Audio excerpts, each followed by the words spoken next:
Dalam Islam itu kita diajarkan untuk tidak menghina, bahwa Islam itu agama yang baik, sangat benar, sangat menghargai kehidupan orang lain. Bahkan kita tidak diperkenankan mengolok-olok atau menghina orang lain. Mungkin kita pernah mendengar orang diolok-olok, menghina. Tahu bahasa sekarangnya Ibu tahu apa? Bully, betul, membuli. Ibu baca berita ya. Kenapa saya ngangkat tema itu selalu tema-tema yang terjadi? Karena memang faktanya tidak semua orang tahan diolok-olok loh. Ya enggak? Tidak semua orang seneng dihina, itu tidak semua orang. Bahkan karena penghinaan yang terjadi orang bisa emosi banget gitu, ya. Dan bisa juga orang ternyata berkecil hati. Jadi karena dibully itu malah karena diolok-olok dia mentalnya jatuh, ibu-ibu, atau kita sebut dengan istilah down, ya. Mentalnya down. Ya mungkin anak-anak sekarang begitu ya, kalau temannya punya sedikit kelemahan dan itu jadi bahan candaan awalnya mungkin, tapi lama-lama jadi bully. Nah ini yang terjadi di zaman sekarang.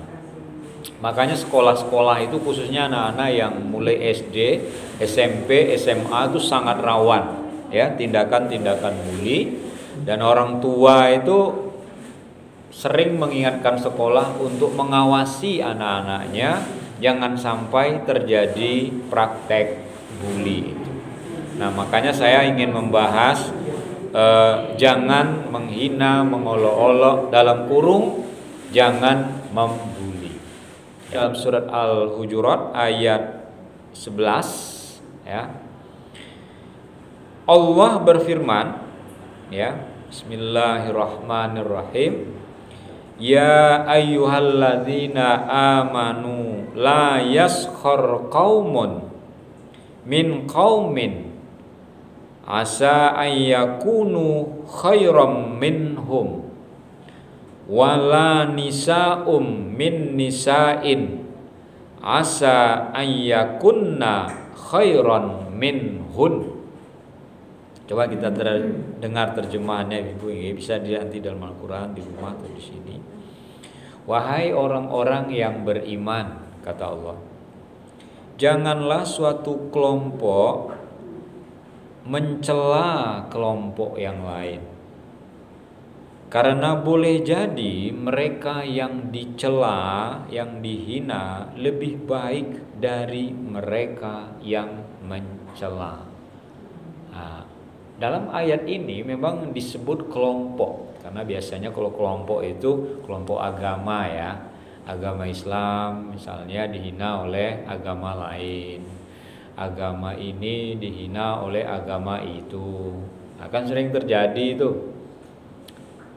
Di luar itu malah lebih ekstrim lagi. Kita di Indonesia alhamdulillah tidak ada orang yang berani bakar Al-Quran. Apakah itu bukan sebuah penghinaan? Orang dengan terang-terangan membakar kitab suci kita, itu terjadi, itu penghinaan betul. Kita jangankan kena api Al-Quran itu, membawanya aja ditenteng seperti ini tidak dianjurkan Ibu ya. Kita membawa begini kalau tidak kita taruh di dada, saking kita mencintainya kitab suci.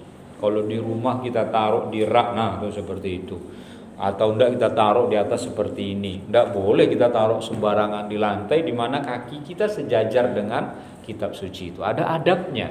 Karena memang dari situ kadang-kadang sifat marah itu muncul bagi orang yang diolok-olok dan dihina. Makanya Al-Quran mengatakan bisa jadi orang yang diolok-olok itu, orang yang dicela itu lebih baik daripada yang mencela. Ini misalnya ada mohon maaf, kamu miskin, belum tentu loh.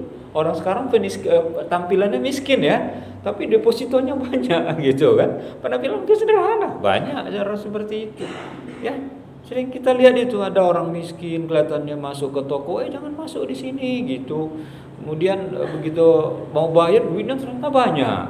Jadi kalau mencela, mengolok-olok, menghina itu kata Al-Quran bisa jadi orang yang kalian olok-olok, kalian hina itu lebih baik dari kalian. Nah, ini jadi pelajarannya di situ buat kita umat Islam, pada siapapun, pada kelompok manapun, jangan kita itu mengolok-olok. Karena kita tidak boleh mencela, nggak boleh menghina, nggak boleh mengolok-olok. Nah, sekarang kita bahas kenapa Islam melarang kita menghina dan mengolok-olok. Nah, ada paling tidak 5 alasan kenapa kita tidak boleh mengolok-olok, menghina atau mencela itu. Yang pertama yaitu bisa membuat hubungan dengan siapa saja menjadi terputus. Hubungan itu tersambung ya, silaturahmi itu kan menyambung hubungan baik. Tapi kalau kita misalnya suka mengolok-olok, itu hubungan kita bisa putus itu dengan orang itu. Misalnya ada orang jamaah sholat sama kita bareng, terus lalu kita bilang, kita berteman baik sama dia, lalu kita bilang, wah kamu nih pakai pakaian udah berapa hari nih nggak dicuci gitu kan. Ini umpamanya contoh ibu-ibu ya. Lalu orang itu tersinggung. Tadinya baik dengan kita itu bisa-bisa nggak nyapa kita. Kenapa? Emang dia aja yang wangi. Kok dia merasa itu kan belum tentu saya. Kenapa dia menuduh saya? Saya cium baju saya nggak bau tuh. Saya cium mau kena saya nggak bau. Kok bisa-bisanya dia bilang saya orang bau? Yang tadinya hubungan baik itu bisa putus kalau hanya karena menghina seperti itu. Ada orang bilang, jangan dekat-dekat saya, ini hanya khusus orang cantik gitu kan umpama gitu kan. Kan sombong banget itu kan. Jadi karena yang ngomong tuh biasanya merasa dirinya cantik, yang ngomong tuh merasa dirinya tampan. Nah, itu yang nggak boleh. Kadang-kadang kita ngomong seperti itu nggak bermaksud menghina, cuma mungkin keceplos ya. Tapi kan kita kan harus hati-hati. Pepatah mengatakan mulutmu harimaumu. Kita tuh bisa terterkam oleh mulut kita sendiri gitu loh. Maka kita harus menjaga, jangan sampai kita omongan kita itu menjadi olok-olok, menjadi celaan. Kan suka itu. Ada orang-orang tertentu kadang-kadang canda seperti itu dimasukkan.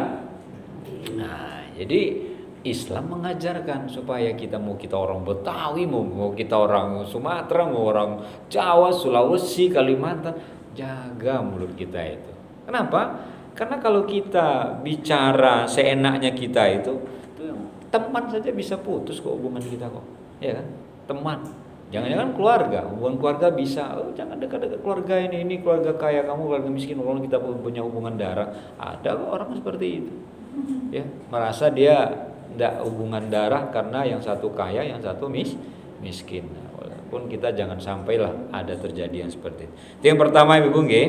Alasan tidak boleh kita mencela, mengolok-olok, menghina itu karena bisa membuat hubungan ya terputus. Yang kedua adalah memberi peluang yang dicela itu membalas. Nah, jadi kenapa kita nggak boleh menghina, mencela, nggak boleh mengolok-olok itu? Karena memberi peluang. Sekarang saya tanya ibu, kira-kira kalau kita misalnya diomongin orang seperti itu ngolok-olok, ada niat untuk balas gak kira-kira? Ada, manusiawi itu ibu ya. Enak aja kamu bilang, minimal kita bela diri kan, bela diri kita. Cuma kadang-kadang kalau orang yang gampang tersinggung, celaannya tuh balasannya lebih sadis lagi, ya kan? Lebih kejam lagi biasanya. Nah ini yang membuat kita itu jangan, coba kita duduk, kita tunggu teman, kita ngomong yang enak-enak aja, nggak ada celah-celahan, karena kasih aja kan ibu ya. Tapi coba anak muda tiba-tiba guyang-guyu, senang-senang, tapi tuh ada tiba-tiba marah temannya, kenapa ngamuk? Ada kawannya yang ngomong itu menyinggung perasaan dia dan dia balas. Malah ketika dia balas, dia malah nggak terima, padahal dia sendiri memulai.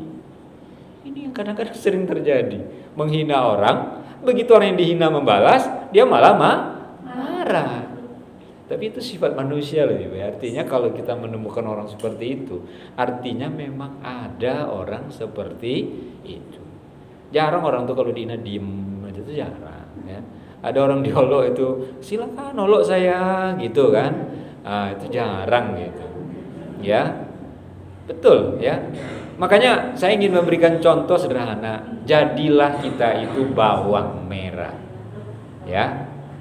Kita yang mengiris dia, kita potong-potong dia kecil-kecil. Dia yang teriris, dia nggak apa-apa. Yang nangis siapa, Bu? Kita. Ini perumpamaan yang masuk akal. Jadilah kita itu bawang merah. Dipotong-potong itu, dia nggak apa-apa, potonglah nggak apa-apa gitu kan. Tapi justru yang memotongnya itu yang nangis. Ya, kalau agak dekat Ibu ya. Yang ketiga, alasan tidak boleh mencela, menghina, mengolok-olok itu adalah membuat pertikaian, bahkan bisa menjadi kekerasan. Jadi membuat terjadinya pertikaian dan menimbulkan kekerasan. Nah, ini benar-benar terjadi itu, ya.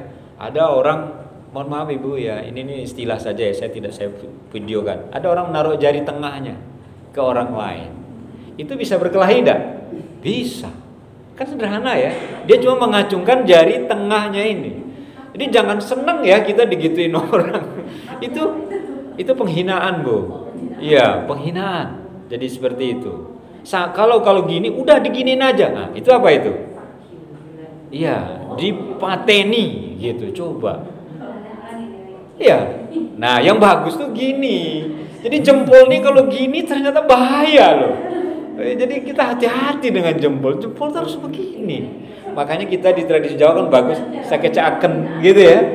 Jangan diganti jari tengah. Itu bisa bahaya. Sakecaken Bu, monggo kan gitu.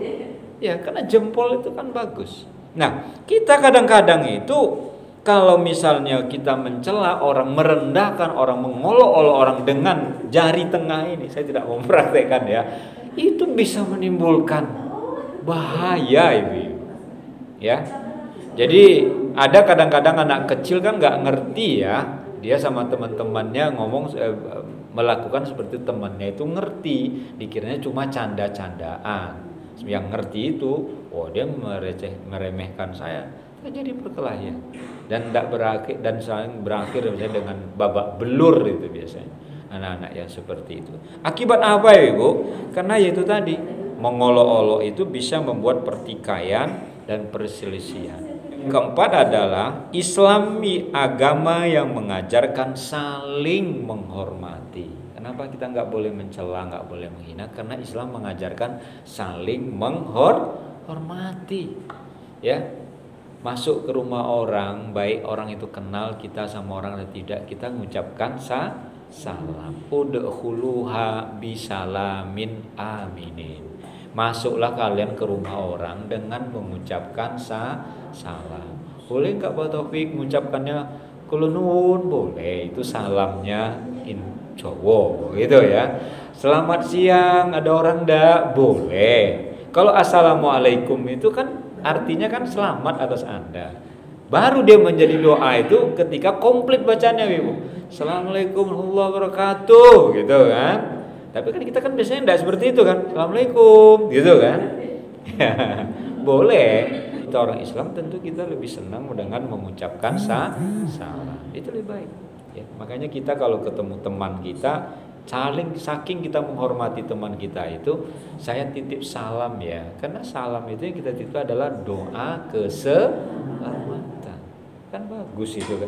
Kan tidak mungkin kita bilang saya titip selamat siang ya buat teman. Karena kita ketemu malam, saya titip selamat malam ya kalau ketemu sama dia. Tidak. Saya titip salam. Dan kalau ibu-ibu disampaikan orang seperti itu tuh amanah.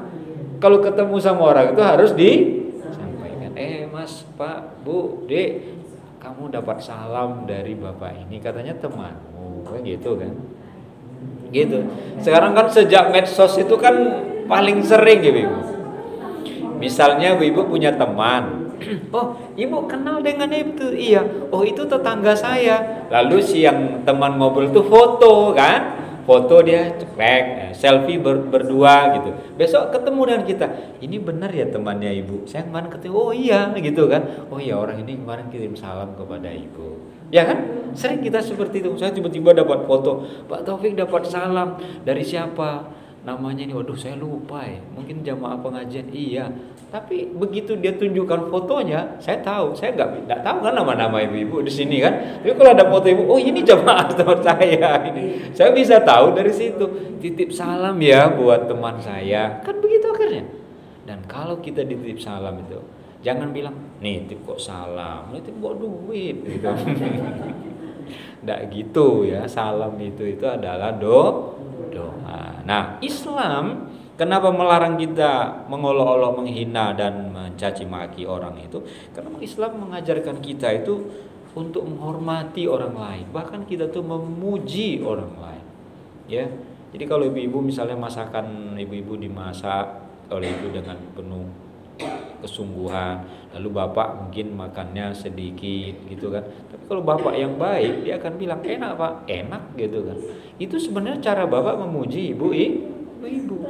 Tapi ibu jangan marah kalau makannya sedikit. Mungkin pas bikin garamnya masukkan 2 kali gitu kan, sehingga asin. Coba bapak nggak mau bilang kan, udah kenyang bapak, ibu udah makan gitu loh. Makanya kuncinya, sayangnya nggak ada bapak ini. Kalau ibu-ibu masak, bapak itu rakyatan sedikit makan, ya.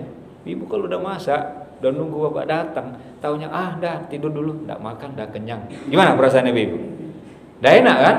Karena kita biasa memuji sesama kita, dan Islam itu mengajarkan kita menyanjung sesama kita. Enak, tapi kepedesan gitu kan. Bapak ngomong sambil kepedesan, nggak apa-apa. Itu ibadah, menyenangkan orang itu ibadah, niatkan ibadah kita. Karena kalau kita misalnya mencaci, menghina, masakan apa ini? Ini garamnya berapa sendok ini? Ya kan, kalau sudah menghina gitu, marah nggak yang dihina? Marah, itu masuk poin yang ketiga tadi kan. Karena kita mencela jadinya. Tapi ketika enak, tapi ini bapak makannya nggak banyak ini karena mungkin pas dicipi, oh iya asin banget. Ini yang kelima, yang terakhir, yaitu pencela itu telah berbuat dosa karena merendahkan orang lain. Penghina, pencela, pengolok-olok itu dia mendapat dosa karena merendahkan orang lain. Nah, itu alasannya ibu. Jadi perbuatan kita, kalau ada kita menghina orang lain, kalau kita mencela orang lain, kita mengolok-olok orang lain, itu dosa. Itu aja intinya. Makanya bilang sama anak-anak kita, cucu kita, kalau seandainya mereka suka ngomong seenaknya sama teman, jangan, boten parah, gitu kan? Itu dosa nak, tidak boleh seperti itu, gitu kan? Kenapa? Karena memang perbuatan dosa itu, itulah yang harus kita jauhi, ya. Karena dosa itu ibu, walaupun kadang-kadang ada dosa itu berat dilakukan tapi orang melakukannya. Ada dosa itu ringan tapi orang gampang melakukannya. Saya contohkan 2 contoh. Dosa berat dilakukan tapi orang melakukannya. Coba. Minuman keras itu susah nyarinya kan ibu ya. Harganya juga mahal ya. Narkotika itu mahal, pil-pil ekstasi itu mahal buat orang mabuk itu. Padahal untuk bikin tubuhnya rusak, untuk bikin pikirannya rusak, dan biaya untuk membelinya juga mahal. Tapi orang kok berlomba-lomba mencarinya. Ya kan ibu nggih? Justru orang hancur karena narkoba. Begitu juga orang hancur karena judi online sekarang itu marak sekali, ya. Narkotika, selarang apapun dicari oleh orang pengen coba-coba. Banyak orang yang hancur karena narkotika, karena mereka tahu itu dosa dan mahal harganya. Sekarang saya tanya ibu, sholat itu mahal atau murah? Murah kita melakukannya kan. Kita cuma wudhu di rumah kita bisa, di masjid bisa, ndak bayar kita sholat itu. Tapi kenapa jarang orang yang rajin melaksanakan sholat? Masih ada aja orang Islam tapi tidak sholat. Zakat memang diwajibkan kepada kita, tapi bagi yang ibu kalau belum sampai nisabnya nggak perlu bayar zakat. Bahkan orang-orang, kalau kita mesti bayar zakat fitrah semua ya, bahkan ada orang nggak mampu bayar zakat fitrah yang senilai 2,5 kg beras itu, nggak sanggup dia, nggak apa-apa, nggak perlu bayar. berarti dia mustahik. Mustahik itu adalah orang yang berhak bukan muzaki. Ibu kita yang memberi zakat itu namanya muzaki. Tapi orang yang menerima itu mustahik. Berarti dia mustahik, orang yang bisa menerima. Ya, tidak apa-apa. Haji itu wajib kan? Tapi hanya bagi yang mampu. Jadi kalau kamu nggak usah, nggak apa-apa. Makanya siapa bilang Islam itu mengajarkan hal-hal yang baik itu dengan harga mahal? Tidak.